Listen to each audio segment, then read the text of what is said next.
Jadi kalau kita cerita iman Katolik, tadi Pak Suryanto lebih banyak cerita tentang di gereja bagaimana dan lain sebagainya. Tapi di kita di self donative parenting kita untuk melengkapi itu, iman Katolik itu berbicara tentang praktek hidup sehari-hari Bapak Ibu. Kalau kita bercerita bahwa kita beriman atau tidak beriman, sebenarnya orang hanya melihat daripada apa yang kita lakukan. Jadi hal itu kita bisa melihat dari cara kita berbicara. Ketika nanti kita sebagai orang tua, bagaimana kita berbicara dengan anak itu dari mulai dari bayi, dari mulai kemudian umur 1 tahun, 2 tahun, 3 tahun. Cara kita itu menunjukkan iman kita. Cara kita berinteraksi dengan anak tersebut. Saya sering cerita di beberapa pertemuan ketika ada bercerita seorang suster bahwa Allah itu atau Bapa itu maha murah, maha kasih dan sebagainya. Lalu seorang anak pada saat jam istirahat dia datang bertemu dengan suster itu dan dia mengatakan kepada suster itu, enggak, katanya Bapak itu saya nggak percaya itu maha rahim, maha pengampun, maha kasih. Kenapa? Karena semalam saya dipukul papa saya dan dia tunjukin pantatnya merah karena dipukul oleh Bapak. Jadi seorang anak itu sebenarnya sangat mudah sekali apabila mereka ingin memperkenalkan atau diperkenalkan siapakah Tuhan.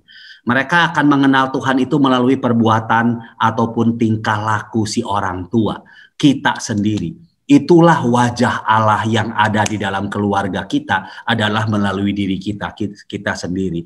Oleh karena itu iman itu yang harus ditunjukkan menjadi dalam situasi atau dalam pekerjaan kita sehari-hari. Dalam cara kita mengajar anak itu, dalam cara kita menerapkan disiplin. Ketika anak itu tanya, oh apakah seperti ini yang Tuhan? Maka dia punya interpretasi, ayah saya ketika saya katakanlah handphonenya jatuh oleh saya, oh ayah saya kok nggak mukul saya ya?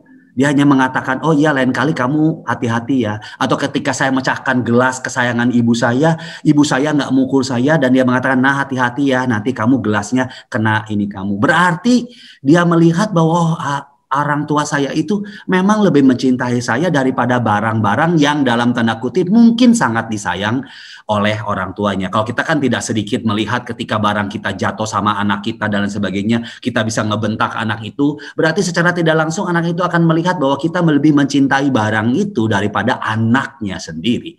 Nah, kemudian sehingga hal-hal itu si anak itu akan mempelajari dari cara kita mengajarkan atau menerapkan disiplin kepada anak. Juga iman juga bisa terlihat dengan cara kita bergaul dengan siapa. Juga dengan menjawab pertanyaan anak ketika anak itu bertanya kepada kita. Jadi iman bukan hanya terlihat secara konsep dan memang itu harus dipahamin, tetapi itu harus terrefleksi di dalam kehidupan kita sebagai orang tua. Karena si anak itu akan mempelajari atau mengenal Tuhan melalui bagaimana kita berelasi dengannya.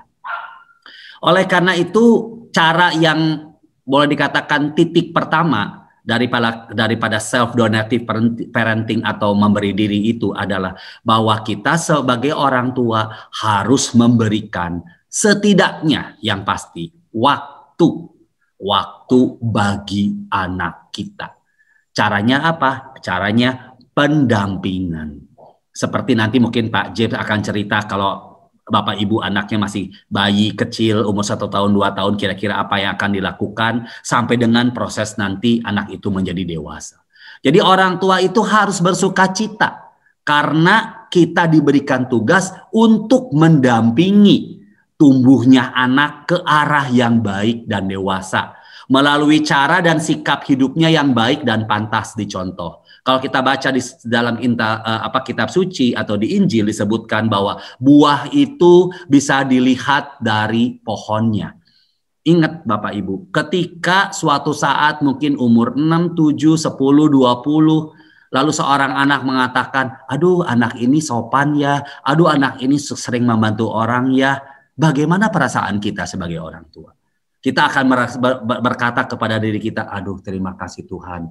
Karena aku telah diberikan kekuatan Roh Kudus-Mu untuk bisa ngajar kepada si anak ini. Sehingga anak ini bisa katakanlah melanjutkan yang istilah Pak Suryanto tadi, warisan dari apa yang Tuhan berikan kepada kita untuk mereka bisa bagikan nanti lain hari di keluarganya dan juga bisa membagikan itu kepada teman-temannya. Oleh karena itu kata-kata pendampingan, terlepas kita capek kerja sampai 3 shift sampai bagaimana, perlu proses ini. Perlu ingat Bapak Ibu sekalian, kita memang perlu untuk mencari nafkah, terutama para ayah. Tetapi ingat, supervisor di perusahaan itu ataupun Bapak Ibu sebagai manajer ataupun sebagai direktur itu bisa diganti. Bisa diganti orang lain atau bisa diganti tempat. Tetapi peran kita sebagai ayah, peran kita sebagai suami atau istri, atau peran saya sebagai ibu tidak pernah akan tergantikan. Jadi itulah sebetulnya tugas utama kita sebagai orang tua.